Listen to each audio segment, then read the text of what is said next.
Buenas noches, estimado auditorio. Mi nombre es Isa Callejas. Un gusto tenerlos a todos por acá. Esta noche, pues, vamos a dedicar un ratito a la ciencia, que es pues, tan importante, ¿no? El tema de hoy va a ser la infertilidad y su importancia durante la búsqueda del embarazo, a cargo de la doctora Senia Ochoa, que pues, ha hecho la segunda de estar pues, aquí con nosotros. Antes de iniciar, pues me gustaría un poquito abordar lo que es Pregnotren, que es el producto bandera que nosotros tenemos. Nos tomaremos que 2, 3 minutitos para repasarlo brevemente y luego dar inicio propiamente ya a la exposición de la doctora, que ella pues sí abordará más profundamente todos los recovecos científicos que hay con respecto al tema de la fertilidad.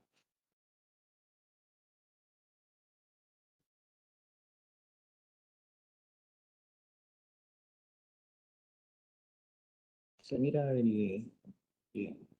la PowerPoint. O sea, okay. Vamos a compartir la pantalla completa. Ok, listo. Los activos en la infertilidad femenina. La expositora para esa noche, la excelentísima doctora Senia Ochoa Rueda. Ella es ginecobstetra, también tiene una especialidad en biología de la reproducción humana. La doctora, como les comentaba, estudió la parte de gineco, o la ginecobstetricia, probablemente en Honduras, más la posterior especialización en la UNAM, que está contando la doctora que tremendo ciudad universitaria, y su práctica médica que nos ha alojado es acá en Honduras Medical Center. Por acá les quería mostrar un pequeño video sobre Pregnotren, dura apenas minutitos. Pregnotren, les voy comentando, es un conjunto de complejos vitamínicos, antioxidantes. Y esto es importante, justo viene al meollo del asunto del tema de la charla, porque lo que trata el producto Pregnotren es acercar esta curva que todos más o menos las hemos visto, ¿no?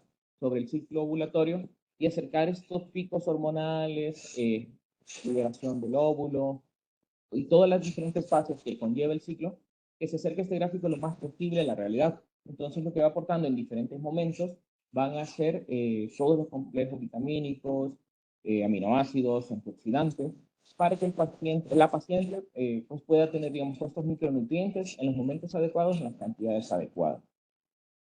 Aquí podemos ver prácticamente las 3 fases que conlleva el ciclo ovulatorio. Por otra parte, las funciones propiamente de Pregnotren van a ser las siguientes 5 funciones. Normalizar el ciclo menstrual a través pues, de vitamina C, a través del zinc, favorecer la implantación del óvulo en el endometrio también, ayuda al desarrollo normal del embrión en diferentes momentos y en diferentes concentraciones de los principios activos que contiene, combate, digamos, la infertilidad ovulatoria, no por un mecanismo propiamente directo, sino por ir colaborando, como les comentaba en el gráfico anterior, aportando pequeños micronutrientes que van a servir a que la salud en general reproductiva de la paciente pues, esté en su mejor estado y reduce al final pues, el riesgo recurrente de los abortos si la paciente pues, logra conseguir una fecundación favorable. Yo, nada más, y me gustaría pues ahora compartir la pantalla a la doctora Senia y ya doctora queda totalmente en sus manos. Ya está.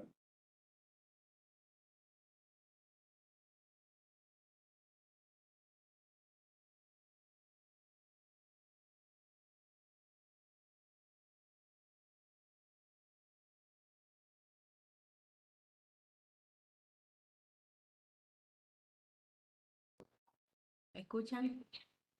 Sí. Sí. Sí. Ok.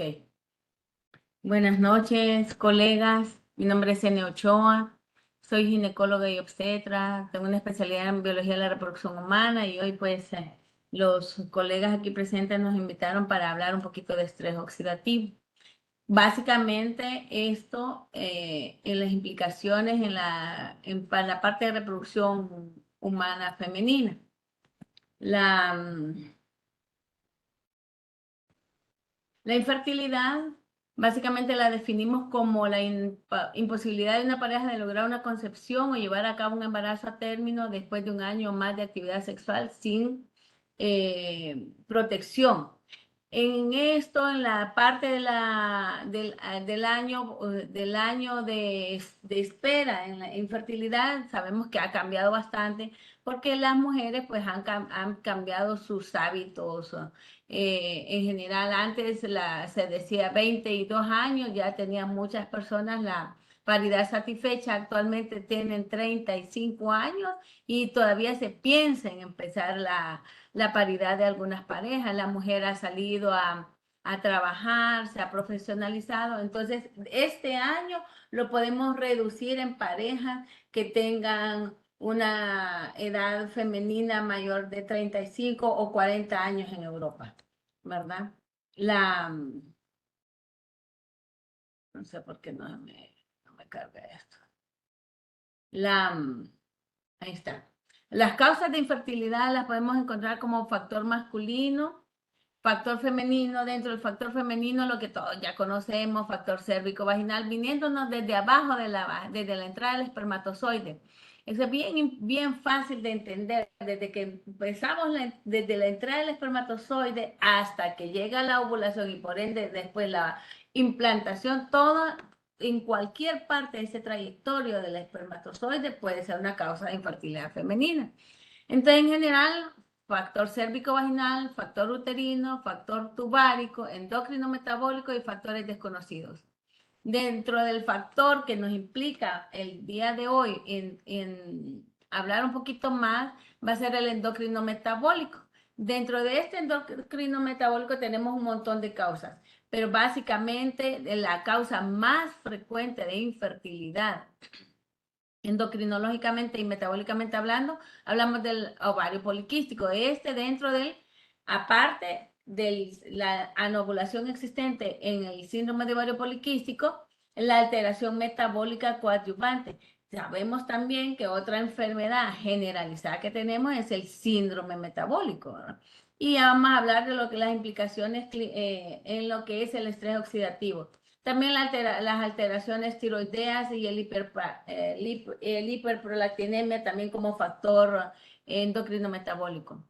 Pero básicamente hoy me pidieron que habláramos un poquito de lo que es el estrés oxidativo y básicamente de la fisiopatología.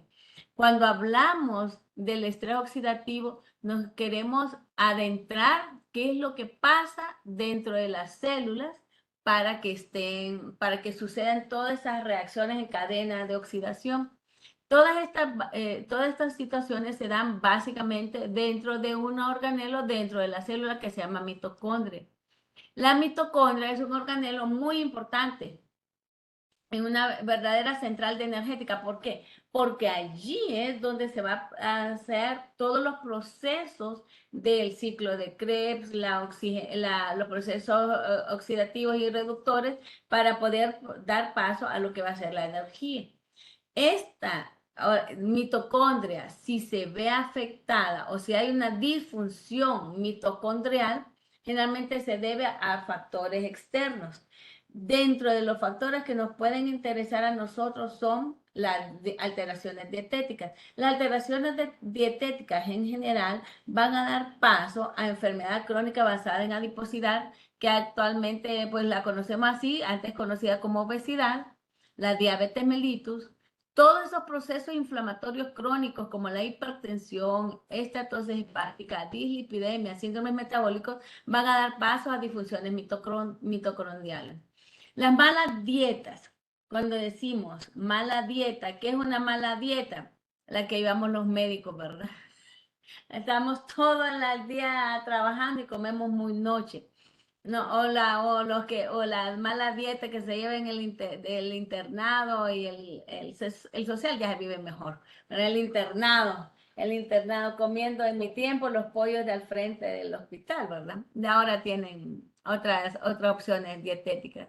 Pero pues, básicamente las dietas altas en azúcares, altas en grasas saturadas, pero con poca fibra y poco consumo de antioxidantes. ¿Dónde conseguimos los antioxidantes? Los antioxidantes básicamente están dentro de las verduras, frutas, las cosas coloridas de la naturaleza, ¿verdad? Las bayas, las fresas, las naranjas y los suplementos que podamos consumir.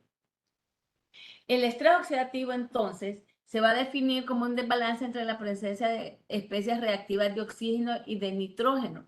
Esto contrarrestado con alteraciones de que no tengamos un poder antioxidante que nos disminuya esa liberación de radicales libres o de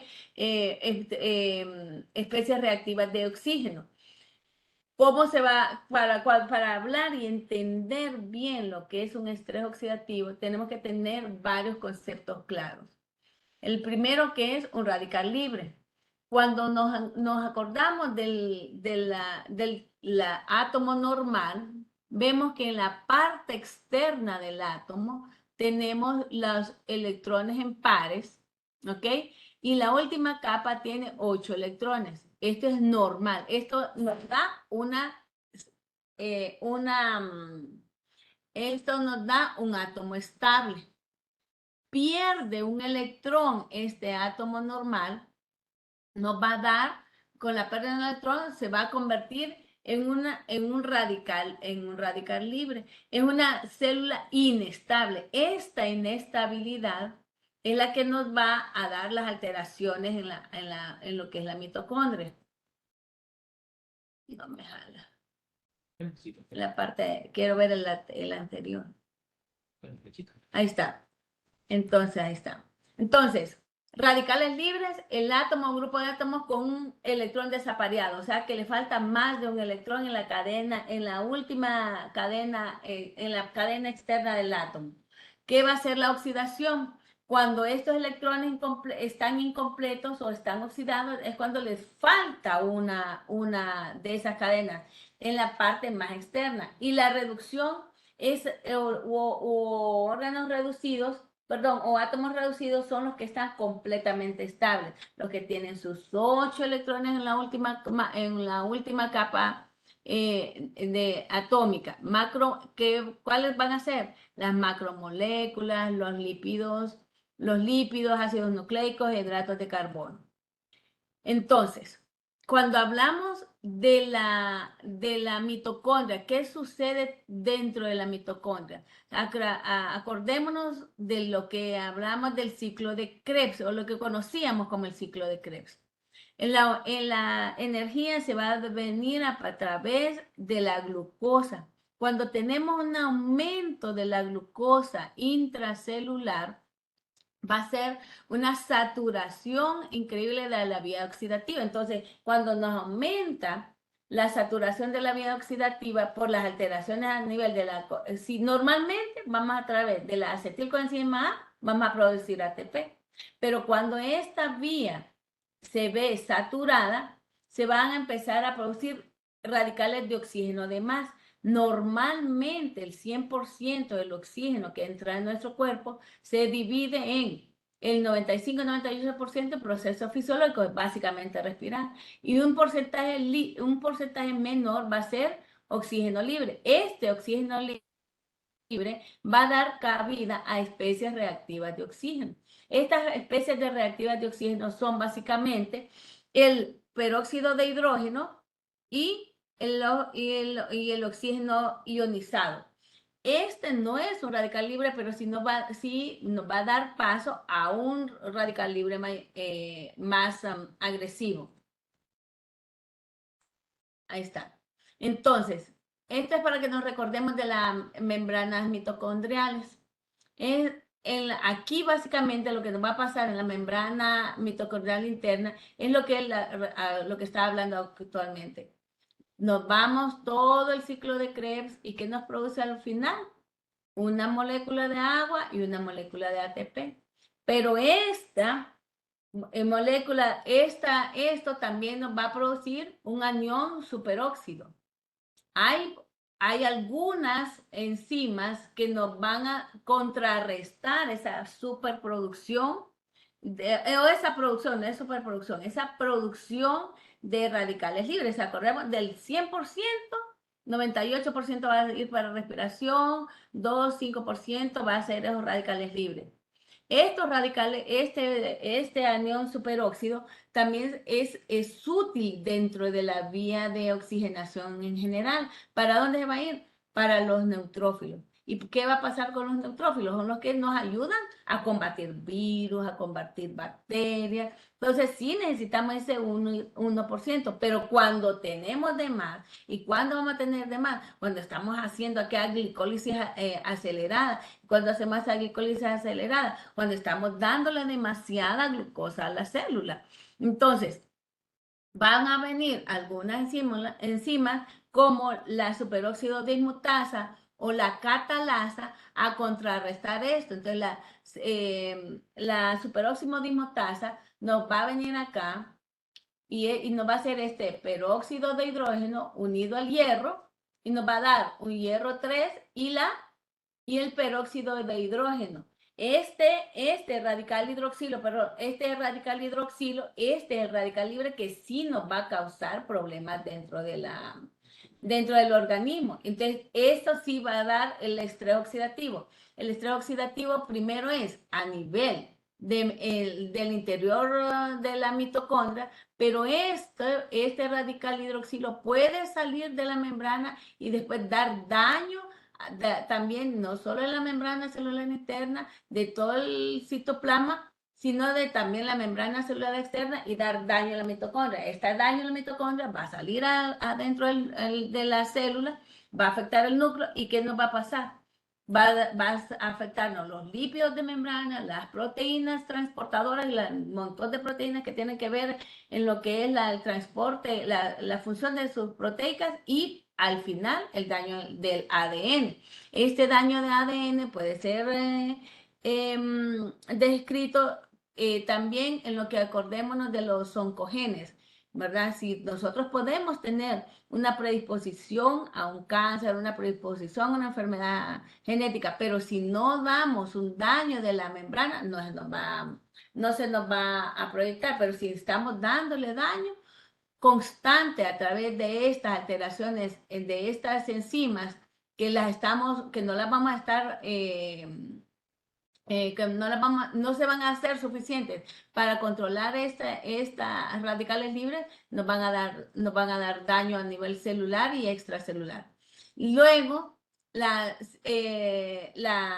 esta hormona, la superóxido dismutasa, ya vimos que puede unir al hierro y dar producir un radical libre, pero la catalasa nos puede también controlar un poco de la producción del peróxido de hidrógeno. Acordémonos del peróxido de hidrógeno, que era una especie reactiva de oxígeno, no como radical libre, pero sí es muy inestable. Entonces, si viene la catalasa a afectar este peróxido de hidrógeno, nos va a producir moléculas que no son malas.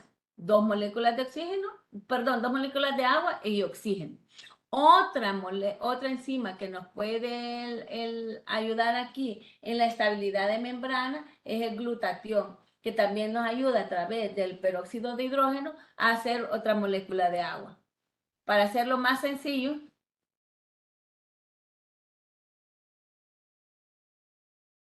¿okay? Las especies reactivas de oxígeno van a estar en homeostasis cuando tengamos buena estabilidad de las enzimas catalasa y superóxido de dismutasa, que es lo que vimos ahorita anteriormente. Pero cuando tenemos estas respuestas alteradas, ¿qué va a pasar? A través de si nos acordamos del ciclo de Krebs, viene la acetilcoenzima A, viene y produce el piruvato. Cuando estamos produciendo demasiado. Y esa también nos va a dar producción de lactato. El lactato, ¿cómo lo podemos medir en sangre periférica? Como clínicamente, ¿cómo vamos a decir? Hay tantos estudios de cómo medir el estrés oxidativo, ¿verdad? Dentro de la medición uno de los marcadores de estrés oxidativo es la LDH. Pero, ¿qué es lo que va a pasar? Va a dar una disfunción de la mitocondria. ¿Y qué habíamos hablado que daba la mitocondria? Procesos es como es una batería, es la baterita del cuerpo, ¿verdad? Nos produce energía. Entonces, esta disminución del ATP celular por la disfunción mitocondrial ¿Cómo va a ser clínicamente? ¿Cómo la podemos ver en los pacientes? Son esos pacientes que nos dicen, y yo sé que todos hemos tenido un paciente así, que nos dice, doctora, mira cómo descanso, pero no duermo, pero no descanso. ¿Les ha pasado, les ha llegado ese tipo de pacientes? Sí. Duermo, pero no descanso. Me duelen las piernas por la producción de lactato, pues. Me duelen las piernas, tengo un dolor, las viejitas, ¿verdad? Y no es la ampliamente conocida, ¿cómo se llama? Que duele todo el cuerpo, ya, ¿no? Que está de moda, ¿verdad? La fibromialgia, no es fibromialgia, ¿verdad? Descartando fibromialgia, pero el paciente dice, me duele el cuerpo, me duele el músculo, no sé qué me pasa, pero descanso, me siento cansada, me siento fatigada. Entonces, esto es la expresión clínica de la disfunción mitocondrial. ¿De dónde obtenemos el daño para producir la disfunción mitocondrial y por ende la producción de radicales libres? Aquí habíamos hablado de especies al inicio cuando definimos. Estrés oxidativo es la producción de especies reactivas de oxígeno, pero también especies reactivas de nitrógeno. Entonces, externamente, ¿cómo los podemos conseguir? Conservantes y químicos y alimentos, luz ultravioleta, metabolismo alterado de la mitocondria. Realmente la mitocondria, si ustedes se fijan, nos produce una gran cantidad de especies reactivas de oxígeno, ¿verdad? Y en forma normal. El problema es cuando estresamos esta mitocondria, ¿verdad? Y en general, los procesos inflamatorios. Cuando hablamos de procesos inflamatorios, no solamente son infecciosos. Acordémonos de lo que pasó con el COVID. El COVID se volvió un proceso inflamatorio generalizado. Pero ¿a qué paciente les fue peor? Al paciente metabólico. ¿Y cómo podemos ver el estrés oxidativo en el paciente nuestro que nos interesa? Básicamente en la alteración del síndrome metabólico, la medición de la hemoglobina glicosilada. ¿Por qué? Porque la medición de la hemoglobina glicosilada o la hemoglobina glicada es la respuesta al estrés oxidativo que ha tenido la hemoglobina con la glucosa en los últimos 3 meses. ¿Qué otra cosa nos da la radiación UV? El tabaco. Entonces, todas estas situaciones, y la radiación, ¿verdad? Tabaco, radiación. Vemos el tabaco no solamente nos da especies reactivas de oxígeno, sino que nos da también especies reactivas de nitrógeno. Entonces, ¿qué es un estrés oxidativo? En general, muchos sistemas reactivos de oxígeno, pocos antioxidantes. Entonces, nos da un desbalance, nos da un desbalance. La hipótesis, entonces, en general, las especies reactivas de oxígeno nos van a dar daño a nivel de lípidos, proteínas, receptores de sustratos biológicos y en general el ADN, dando daño a niveles de la enzima, membranas, ácidos nucleicos y al dañar el tejido nos produce la enfermedad. Pero ¿qué cosa nos puede mejorar esta situación? Entonces viene todo el daño de lo que ya vimos, ultravioleta, polución, estrés, alimentación y alteraciones genéticas, van a producir liberación de radicales libres. Esta es una membrana dañada, ven la penetración de los radicales libres, pero una membrana íntegra o una membrana sana que la hemos fortificado a través de las antioxidantes, que pueden ser protectores, o un estilo de vida sano, nos va a dar una membrana celular sana. ¿Cuáles son los mecanismos de acción entonces si estamos hablando? Producimos radicales libres por los sistemas reactivos de oxígeno, como necesitamos los antioxidantes para que nos proteja la capa celular de la membrana, perdón, la capa de la membrana celular. Entonces, ¿qué necesitamos ¿qué necesitamos? Necesitamos un producto antioxidante. Pero el mecanismo de acción de estos antioxidantes son preventivos, que impiden la formación de radicales libres, barredores, o sea, inhiben la acción de los radicales libres, o sea, cuando ya está formado el radical libre, y el sistema de reparación, o sea, ya lo que va a hacer este antioxidante es reparar el daño de las células.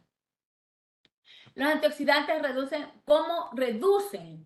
O sea, ¿qué dijimos que era cuando oxidaba? Pierden un electrón, entonces hace la molécula inestable, o sea, de los ocho electrones que tienen la capa externa del átomo, no tiene uno, está oxidado.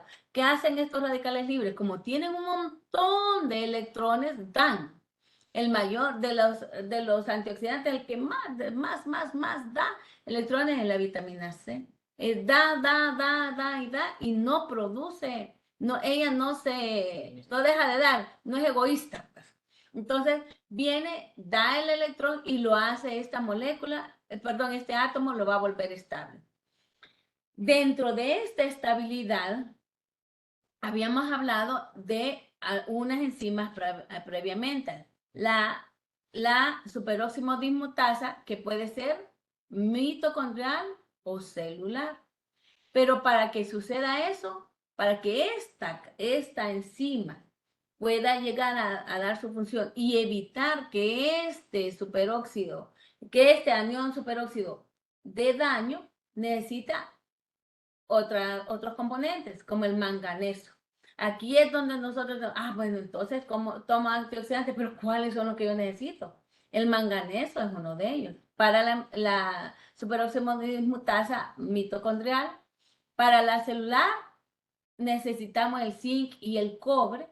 Estos van a hacer también que este anión superóxido estas moléculas le van a dar un electrón y lo van a hacer una molécula estable.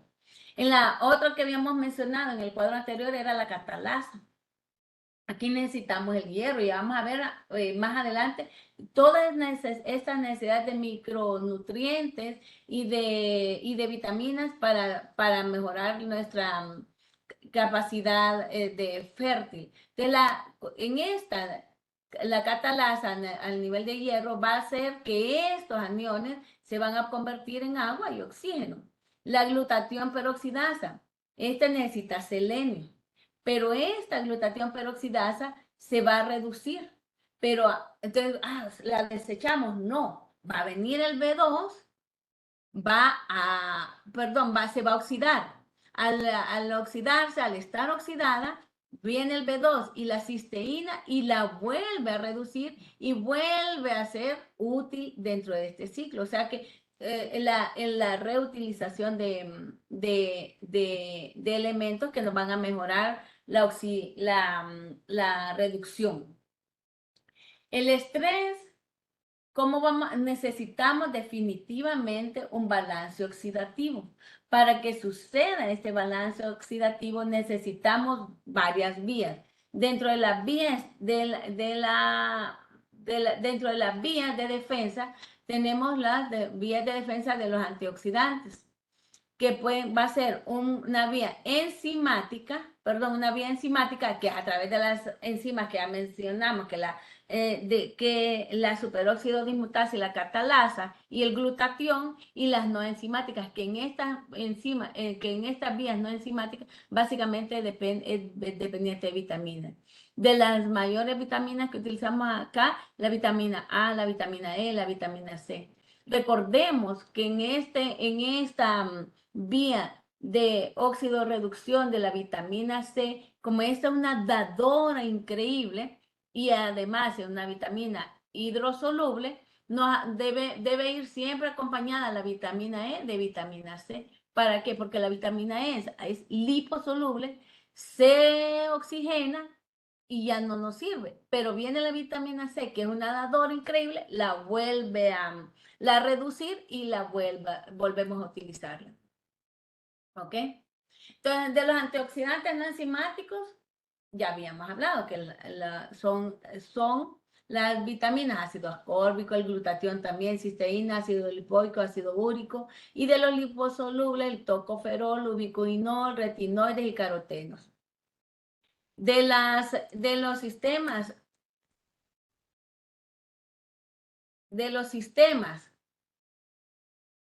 Antioxidantes enzimáticos, de nuevo recordemos, el superóxido de dismutasa, el glutatión y la catalasa, y de las solubles, las vitaminas, y las solubles en grasas, el omega 3, vitamina E, caroteno. Acordémonos, vitamina A, D, E, y la K, y el Q10. El Q10 en infertilidad es muy importante, y la omega 3.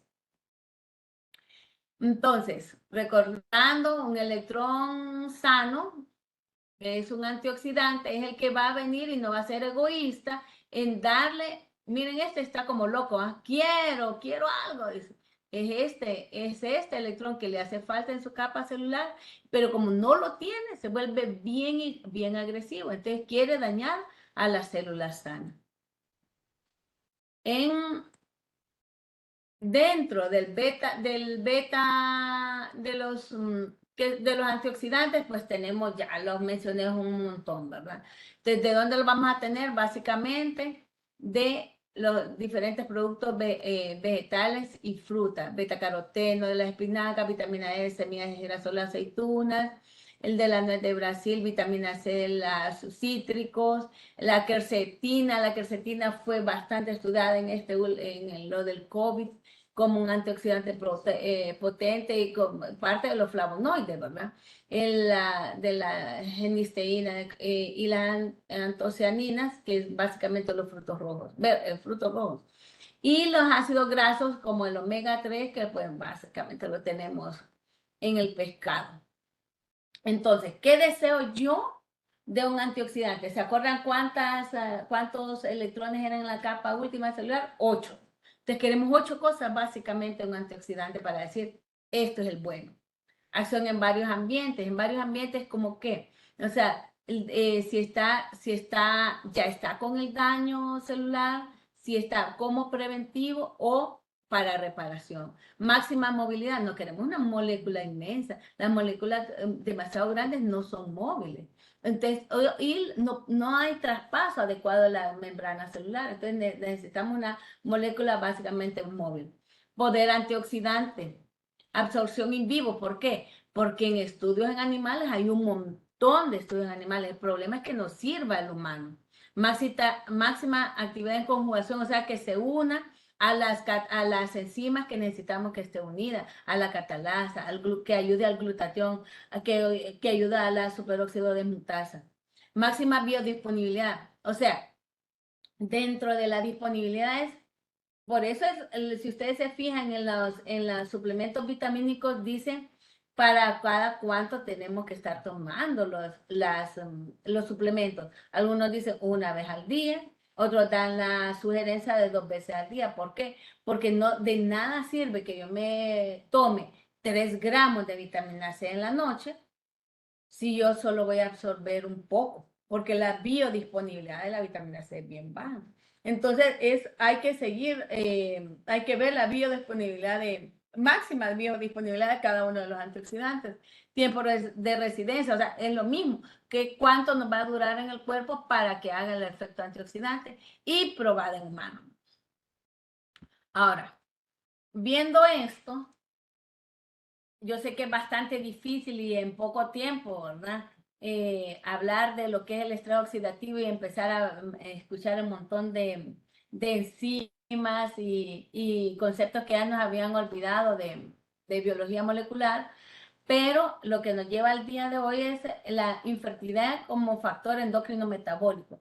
Otro día podemos hablar de todo lo que es infertilidad. Infertilidad realmente es bien amplio, pero en lo que es el factor endocrino metabólico necesitamos refrescar algunas cosas. ¿Qué nos va a condicionar infertilidad? Alteraciones en el aparato reproductor, en el endocrino metabólicamente hablando, la obesidad, el síndrome ovario poliquístico y exposiciones a contaminantes y medio ambiente y básicamente estilos de vida. La ingesta de nutrientes y fertilidad. Cuando hablamos de carbohidratos decimos, bueno, una dieta alta en carbohidratos es mala, ¿verdad? Pero no, debe de haber carbohidratos para que lo usemos al inicio del día. El problema es cuando son esos carbohidratos de azúcares refinadas o alta carga de esos carbohidratos de azúcares refinadas. ¿Qué nos van a alterar? Nos va a alterar la ovulación y por ende, acordémonos de la resistencia a la insulina, que da alteraciones de la ovulación y calidad del semen. Hoy no vamos a hablar del semen de infertilidad masculina porque eso es otro tema y ese es todavía más tardado. Y las proteínas. Entonces hablamos de ¿qué vamos a comer? Carbohidratos. Ok, vamos a comer carbohidratos, pero carbohidratos integrales. No es que no vamos a comer carbohidratos, sino que se va a comer en bajas cantidades. Origen, las proteínas. Tenemos dos tipos de origen de proteínas, la proteína animal y la proteína vegetal. Se ha visto que mejora en un 50% de la ovulación en general cuando se consume el 5% del total de energía consumida al día en proteína vegetal. ¿Ok? No es que nos vamos a hacer todos, nos vamos a ir, vámonos a hacernos todos vegetarianos. No, ¿verdad? Ya vio la cara del doctor aquí como no me quite mi asado el domingo, ¿verdad? No me quite el asado. No, sino que es el origen de la proteína, como las proteínas animales generalmente van en altas concentraciones, se come demasiado, pero cuando se comparó a pacientes que bajan en su consumo de proteína animal, pero se pasan a consumir proteína vegetal, mejoran un 50% la ovulación. En grasas, las grasas, no es que no se van a comer, necesitamos grasas. Las grasas, pero no necesitamos grasas saturadas ni grasas trans. ¿Cuáles son las grasas saturadas? La manteca. O sea, para aprendernos fácil, la grasa saturada son todas las que son sólidas a temperatura ambiente. Las grasas trans son todas las comidas rápidas, porque son las grasas industriales. Es la grasa que va a estarse consumiendo y a estarse consumiendo. Eso está liberando radicales libres todo el día. Entonces en la noche pasamos por la papa frita. Eso, y aparte al alto consumo de sal. Entonces, no, pero sí necesitamos grasas poliinsaturadas y monoinsaturadas. O sea, básicamente consumir grasas buenas y dar suplementos con omega 3. El rol de las vitaminas. Necesitamos tener nuestro sistema. Llega la paciente, voy a embarazarme, doctor. Idealmente yo les digo, ¿cuándo tengo que venir? Idealmente 3 meses antes. ¿Por qué 3 meses antes? Porque 3 meses antes yo estoy haciendo del ciclo ovulatorio, 3 meses antes hay una preselección del óvulo que voy a ovular dentro de 3 meses. Si yo lo empiezo a fortificar, ¿se acuerdan cuando hablamos de los antioxidantes? ¿Cómo los queremos? Que sean preventivos, que lleguen y mejoren el daño y que reparen, ¿verdad? Entonces, necesitamos que este consumo de vitaminas sea desde 3 meses antes. En el hombre también. En la producción del espermatozoide en el hombre son 120 días, o sea, 3 meses. Si yo le empiezo a dar un suplemento vitamínico y de minerales al esposo de una paciente mía, los espermatozoides que van a salir buenos son en 3 meses, porque yo lo voy a empezar a fortificar hoy, 25 de abril, mayo, junio, julio. Lo voy a usar en julio, ¿verdad? Voy a usar, o la esposa mejor, ¿verdad? La paciente. Entonces, ¿qué vamos a hacer? El ácido fólico. ¿Qué va a hacer el ácido fólico? Nos mejora la información genética, disminuye la alteración del tubo neural, pero también mejora la calidad del espermatozoide. Entonces, no solo es en la mujer que vamos a dar ácido fólico, vamos a dar también en la pareja.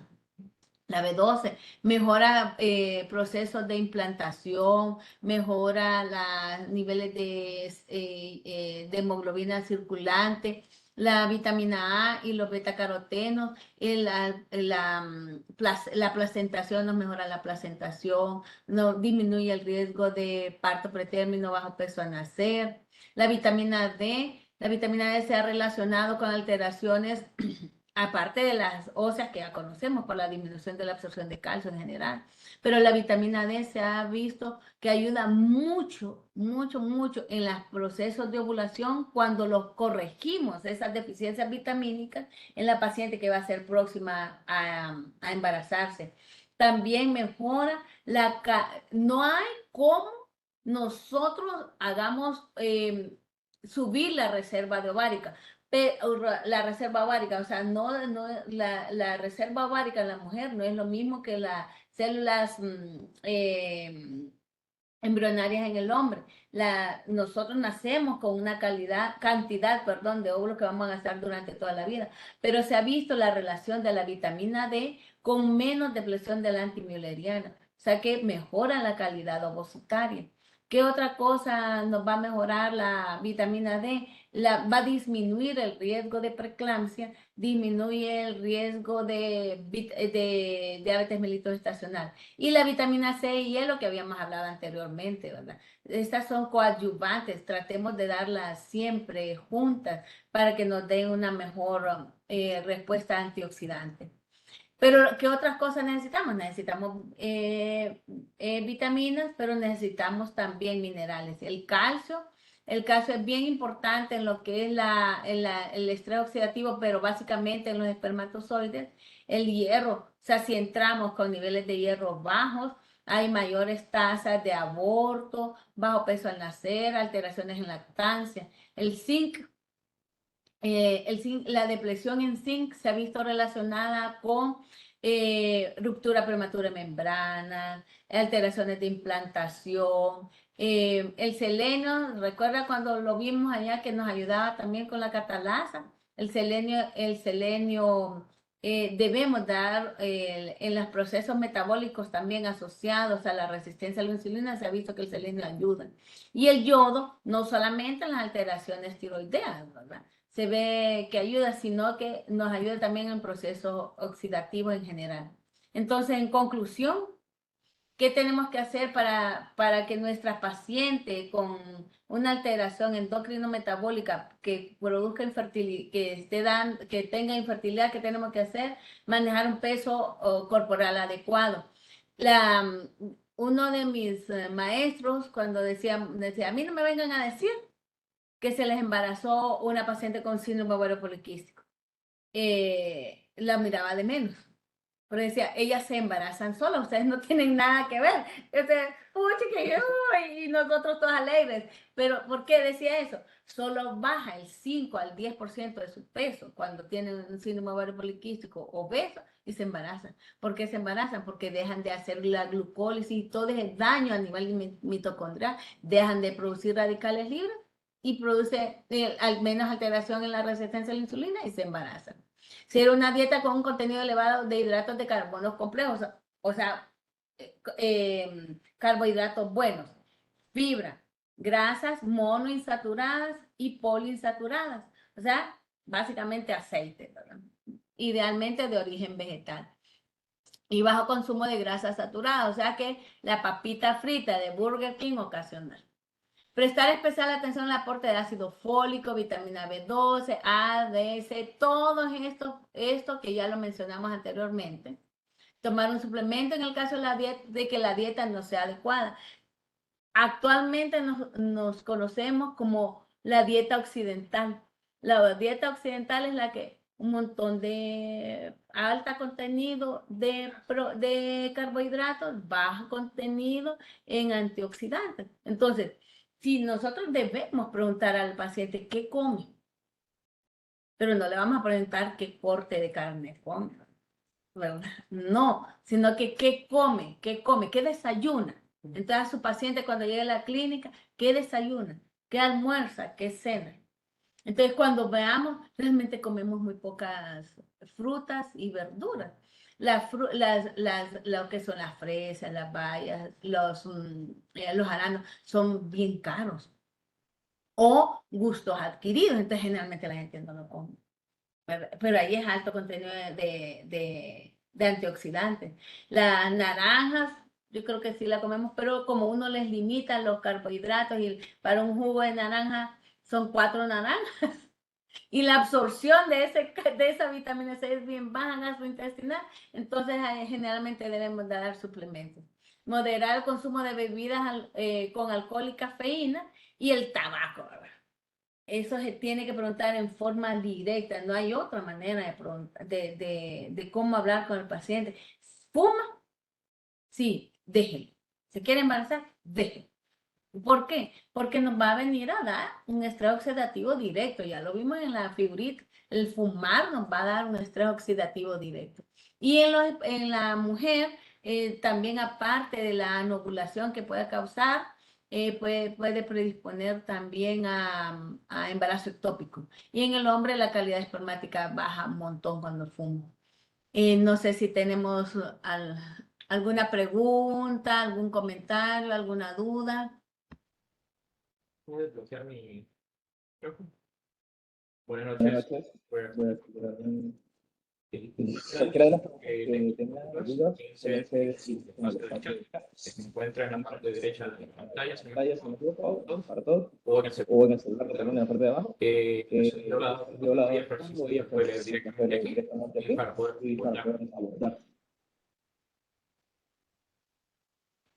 Doctor, ahorita Yo tengo tengo una una pregunta, por que el ejemplo, el tema tema inclusive de no es contaminante en los pacientes, igual se igual se debería debería de de abordar esa abordar parte esa de parte, la digamos, de la Sí, teoría para la la consulta consulta del al paciente. paciente.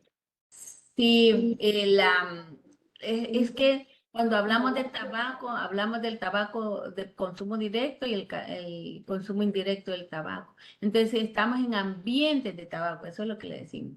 Si estamos en ambiente de tabaco, está recibiendo también daño, predispone a daño celular o oxidación.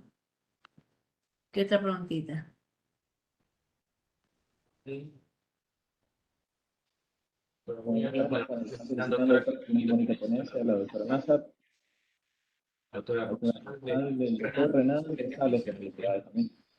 Gracias. Yo aprovecho de Mientras tienen las dudas o preguntas, voy a hacer una voy a breve hacer exposición para que recién se enteraron los primeros minutos de la charla. Con respecto a frecuentes, justamente estamos hablando como bandera para esta ponencia.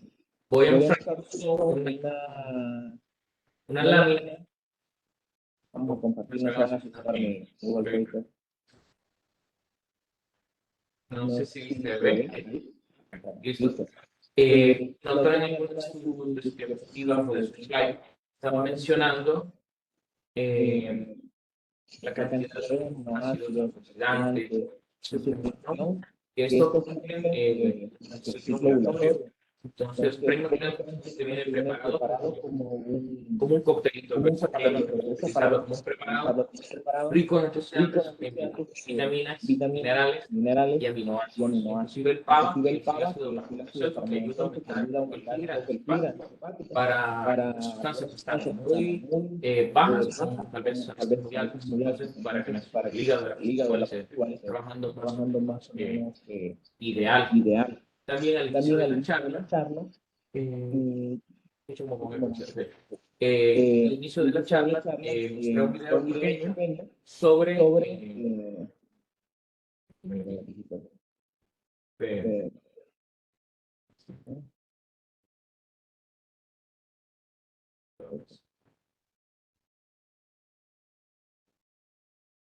este video que muestra justamente durante el ciclo ovulatorio, en este espacio que se conforma, cómo los principios activos del preestrogen van entrando paulatinamente hacia las funciones. Obviamente no todos van a actuar de una vez y se va a utilizar, como comentaba la doctora, dentro de un tiempo prudencial en el uso del embarazo, de que nada vaya a ser dañino para una vez dada la implantación, pues que no se pierda, pues ya ese ovocito que ya fue fecundado. Que no escucha bien desde la doctora Marilyn. Que hay como interferencia. Yo lo hago.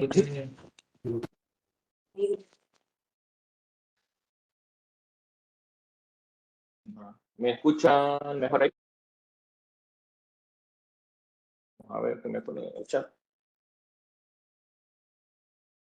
Sí, sí, dice, empieza.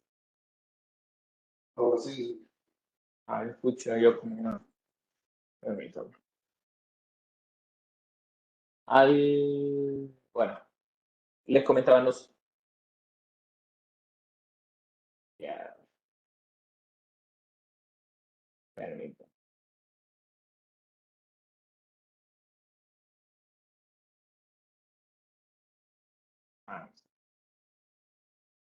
Bueno, les comentaba con respecto a... tuve ahí un pequeñito desfase. Permítanme. ¿Dónde estamos? En este...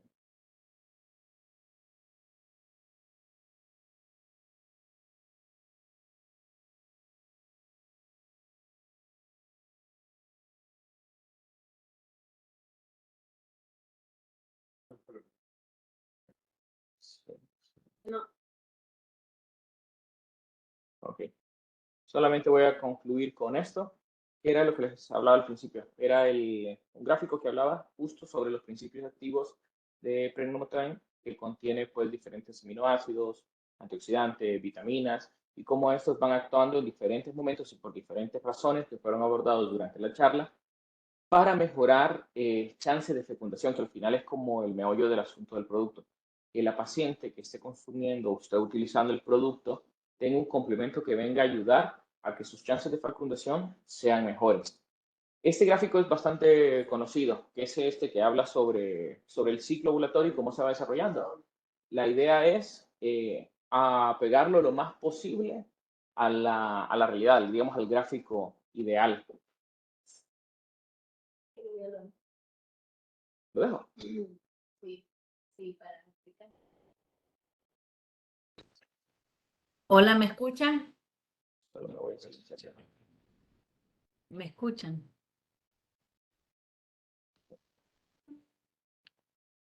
En esta parte, en la parte de la ovulación, este gráfico es bien interesante. ¿Me escuchan? Me escucha. Sí, ¿verdad? Sí. Este gráfico es bien interesante porque vemos aquí la fase folicular, es la fase que nosotros podemos modificar, que la que modificamos cuando hacemos la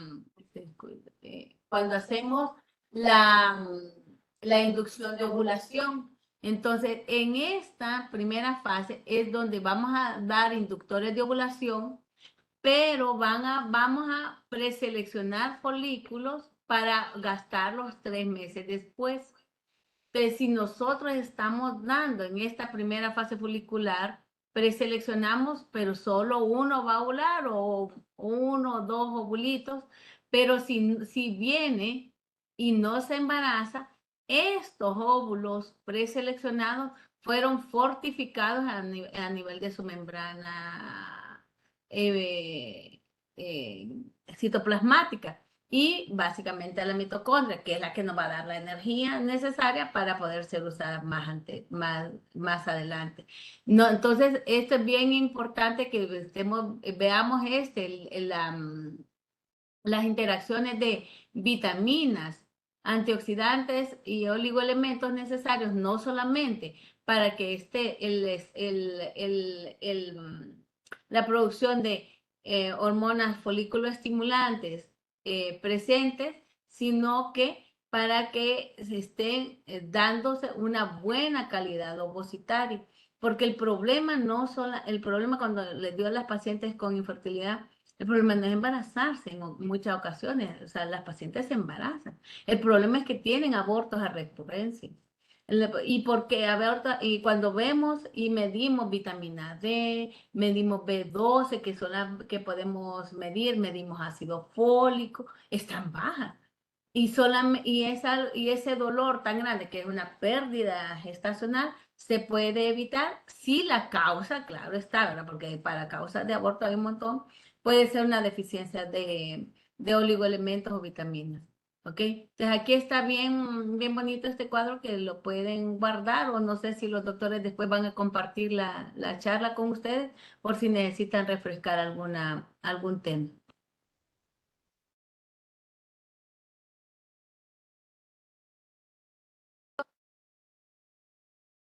Bueno, si no hay ninguna pregunta al respecto, no sé si se me escucha.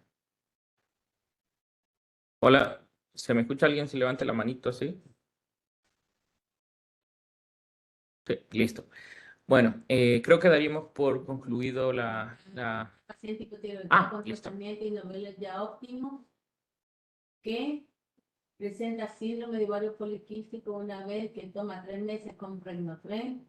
¿Cuánto tiempo se estima tener un embarazo? ¿Me escuchan ahí? No. El niveles óptimos, cuando dice niveles óptimos de función tiroidea, sería una TSH menor de 2 idealmente y T4 libre mayor de 1 o mayor de 0.8. Ahí podríamos decir que tenemos un hipotiroidismo controlado. Pero acordémonos que en la ovulación, la tasa de ovulación humana es bien baja, que la tasa de ovulación por ciclo es de un 20 a un 25%.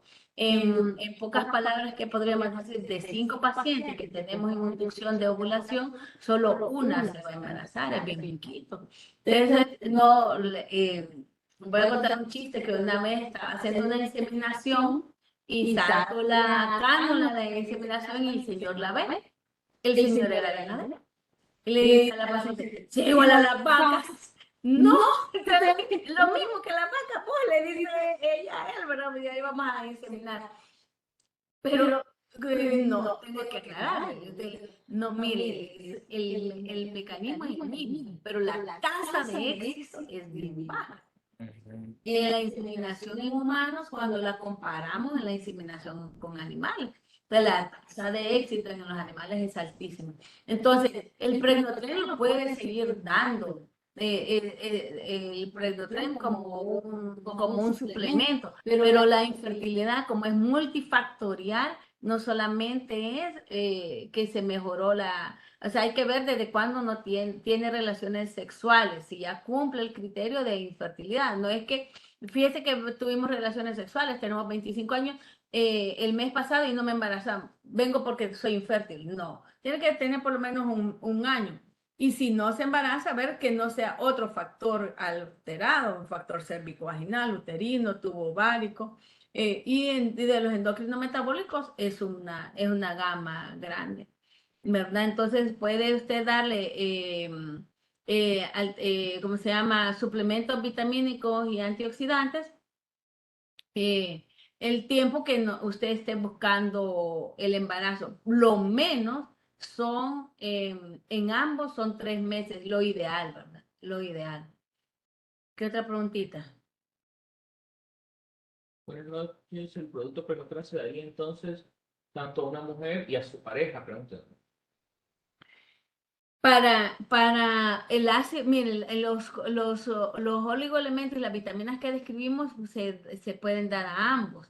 En el hombre necesitamos algunas cosas más, un poquito más de zinc, el calcio. Entonces hay productos que farmacológicamente en el mercado existen específicamente designados para hombres. A mí, en lo personal, me ha funcionado bien manejarlo en pareja, porque cuando uno le dice a las pacientes, entonces, solo ella tiene que tomar ácido fólico, no, tiene que tomar los dos, porque la verdad, la mitad del niño es el esposo y la otra mitad de ella. Entonces, los dos, tanto el óvulo como el espermatozoide, deben de ser de buena calidad.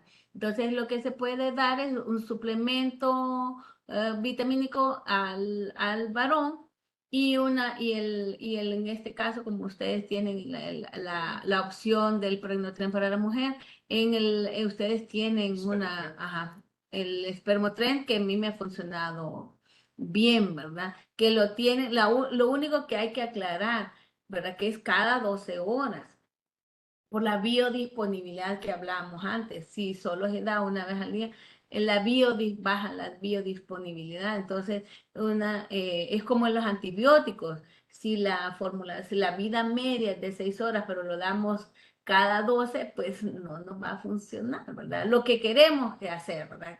Que ese antioxidante funcione. ¿Ok? ¿Qué otra preguntita? Doctora, el tiempo máximo que se pueden utilizar productos similares a Prenotren o Ah, Prenotren para ajá. durante el- Mire, como acordémonos que búsqueda. también estamos dando vitaminas liposolubles. Entonces, esas vitaminas liposolubles hay que ver que no estemos dando de más. Ese de más hay que medirlo, o sea, por eso es que medimos la vitamina D, porque no vamos a sobreestimular, porque cuando damos demasiado antioxidante, cambia y hace un efecto paradójico y empieza a oxidar cuando tenemos de más las vitaminas, básicamente las vitaminas hidrosolubles, pero la vitamina C en dosis altas también es oxidante. Entonces tenemos que medirlas y basar la pirámide de nuestra terapia en alteraciones endocrino-metabólicas. La base realmente es dieta y ejercicio. Dieta disminuida, no es sin, disminuida en carbohidratos, alta en proteínas, preferiblemente de origen vegetal, y ejercicio. Y cuando hablamos de ejercicio, ya está medido. 30 minutos al día, 5 días a la semana.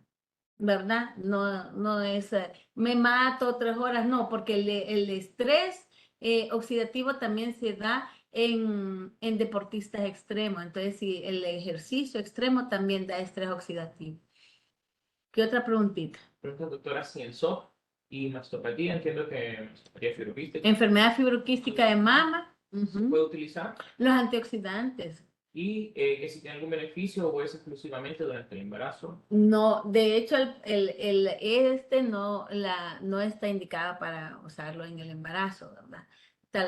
Mejora la implantación, pero no está indicada. La indicación no es el uso en el embarazo.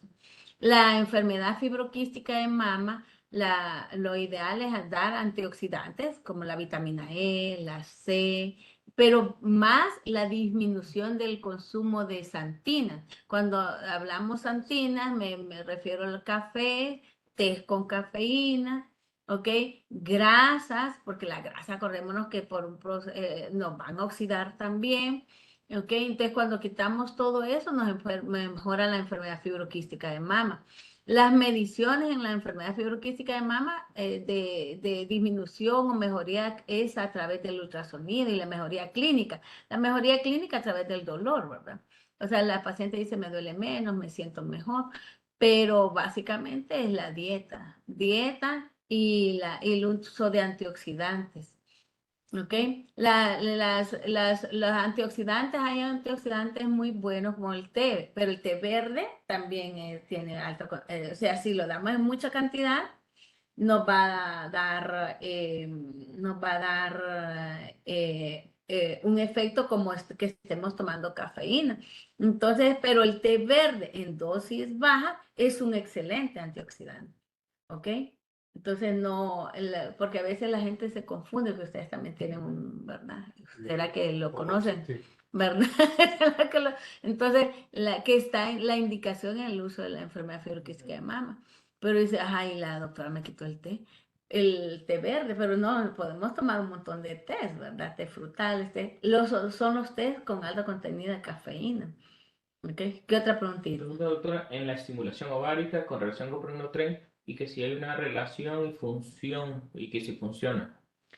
Como usted básicamente lo que hace en inducción de ovulación es dar medicamentos que estimulen a nivel del hipotálamo la producción de LH, FSH, y estas van a venir a estimular el ovario para la producción de madurez del ovocito y posterior ovulación. En el proceso ya lo vimos en el esquema que usted presentó, que en el proceso ovulatorio van a venir a ayudar las vitaminas y micronutrientes, pero no es un inductor de ovulación. O sea, mejora la ovulación, pero no es un inductor de ovulación como el citrato de clomifeno, como el gonal y otro, letrozol, anastrozol. O sea, no es un inductor de ovulación, es un coadyuvante en el proceso de ovulación, de implantación. Acordémonos que no solo es que ovule, sino que ese niño, ese ovulito se fertilice, entonces coadyuvante en la fertilización. Después este óvulo fertilizado, el huevito, tiene que implantarse, entonces mejora los procesos de implantación y posterior crecimiento embrionario. Yo le iba a hacer una pregunta, doctor, no sé si escucho para los demás. Era, ¿en qué momento sería el más riesgoso para la paciente, digamos, o el más difícil de manejar a nivel, digamos, farmacológico o de terapia? Si sería durante la implantación o al momento propiamente de la ovulación, como usted estaba comentando, Ajá. o en qué momento justo antes del embarazo, es más Ajá. riesgoso para la paciente como perder el producto. Las primeras, la tasa de aborto, o sea, abortos tempranos es del 50%, o sea, la mayoría de las mujeres ni siquiera se dan cuenta que han estado perdiendo bebés. Se pierde el 50% de los embarazos, en embarazos tempranos.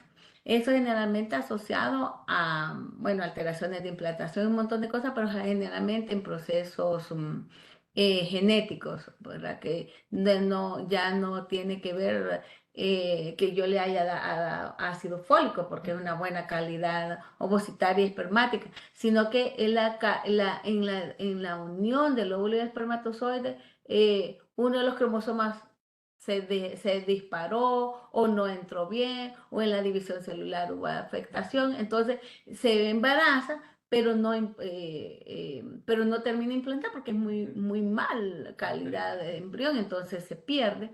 Eso se ve también en los ciclos de fertilización in vitro. ¿Por qué? Porque la parte del trabajo del espermatozoide o del óvulo se hace in vitro, se hace en el laboratorio y se introduce el embrión. Pero si no se hacen diagnósticos preimplantación, a veces son embriones muy malos, entonces se pierden porque también se afecta el proceso de implantación, el pegarse a la pared del endometrio. Ahí tienen que ver factores productores de estrés oxidativo a partir del nítrico, de nítrico, el óxido nítrico. El óxido nítrico afecta bastante ahí. ¿Qué otra preguntita? Preguntando, bueno, felicidades, maestra. Sí. Buenas noches, doctora Ochoa, saludos, me da mucho gusto verla. Igual, Igual. Allá por el 2010. mire. Doctora, se puede mejorar, dice, la fase de implantación para que se dé una buena implantación. Sí, ¿Qué sí. puede mejorar esa pregunta? ¿Qué puede Que mejorar? los antioxidantes es básico. Es básico los antioxidantes y otra cosa que podemos mejorar en la implantación, vaya, digamos, en ciclos de inseminación, en procesos infecciosos. Se da como profilaxis acitromicina, se ha visto que ayuda para evitar procesos infecciosos, el uso de la progesterona. ¿Verdad? De las progesteronas micronizadas, actualmente tenemos en el mercado un montón de progesteronas micronizadas de buena calidad. El uso de progesteronas micronizadas ayuda en la implantación. Y el éxito es verlo en forma conjunta. O sea, no solo como tiene síndrome de ovario poliquístico y yo le empiezo a dar citrato de clomifeno y metformina. No, porque a veces es una paciente con síndrome de ovario poliquístico que tiene su síndrome metabólico, pero tiene un porcentaje de las pacientes con síndrome de ovario poliquístico tienen hiperprolactinemia, entonces hay que ver la prolactina. También se asocia con alteraciones tiroideas, entonces puede tener hipotiroidismo. Pero necesitamos, como yo les decía, si se acuerda en la clase, los que les di clase, que no sirve el chavo. Entonces hay que hacerle el espermograma al esposo. O sea, no solamente síndrome de ovario poliquístico es culpa suya, ¿ok? Sino que ver en conjunto, o sea, vemos factor cérvico-vaginal, tiene vagina, es permeable, tiene el uterito, está sano, no tiene mioma y las trompas. Entonces, ver en conjunto al paciente, o sea, no solamente porque tenga, lo vamos a encasillar en un factor endocrino metabólico. Ahora, si tiene sobrepeso, o sea, que baje de peso, ¿verdad? Después de bajar el 10-20% del peso, la paciente es embarazada sola, si es un factor endocrino metabólico. Ahora, si es la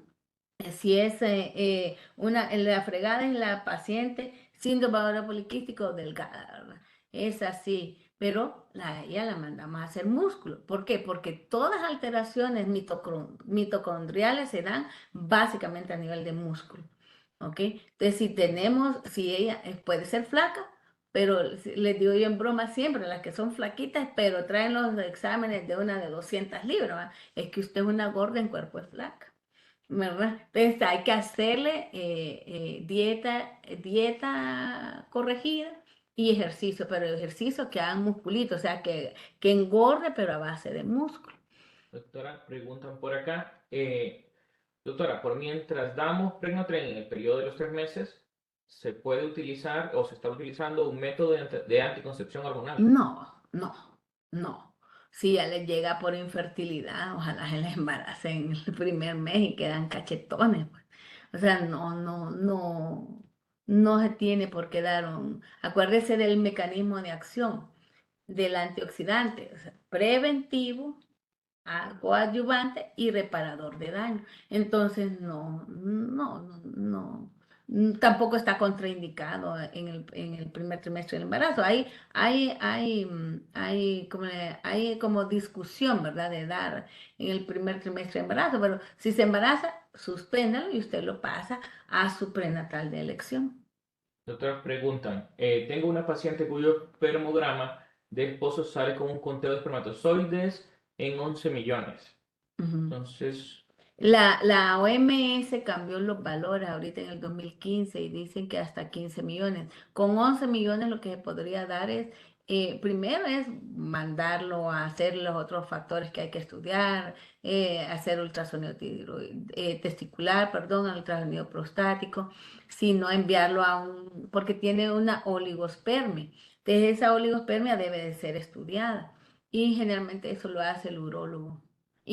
O puede ser un candidato, si hay una buena respuesta en la capacitación espermática, puede ser un buen candidato para inseminaciones artificiales. Con doble eyaculado, ¿cómo es eso? O sea, se hace 12 eyaculaciones el mismo día, lo juntan en una sola capacitación espermática y eso es lo que se les inyecta. doctora, ¿qué opina del inositol? El inositol en síndrome de ovario poliquístico es excelente. En pacientes con síndrome de ovario poliquístico mejora las tasas de ovulación, disminuye mejora el acné, mejora su síndrome metabólico. Excelente, 500 miligramos cada 8 es una buena opción. El problema que no tenemos, yo las mando al GNC que lo compren, ¿verdad? O mucha gente lo trae de afuera. Ya les están prendiendo los foquitos aquí, ¿verdad? Vamos a comprarlo nosotros, ¿verdad? Sí. ¿Qué otra preguntita? Creo que por el momento se serían. Perfecto. Gracias por la invitación a ustedes y espero que les haya gustado la charlita. ¿Todavía entró alguien más, doctor? Pues. Yo bueno, la felicito, doctora, y yo nada más que igual agradecerle de parte mía, de parte de Héctor, mi compañero, y de todo el resto del equipo, su tiempo, su profesionalismo, el masterclass que acaba de dar, y a todos los que asistieron y nos han acompañado en la noche, pues muchísimas gracias. Y hasta la próxima, creo que estaremos dando una nueva charla para el otro mes sobre infertilidad, en este caso será masculina, igual orientada hacia el uso de antioxidantes en la infertilidad y la mejoría de la calidad de los espermatozoides. Sin nada más que agradecerles, buenas noches.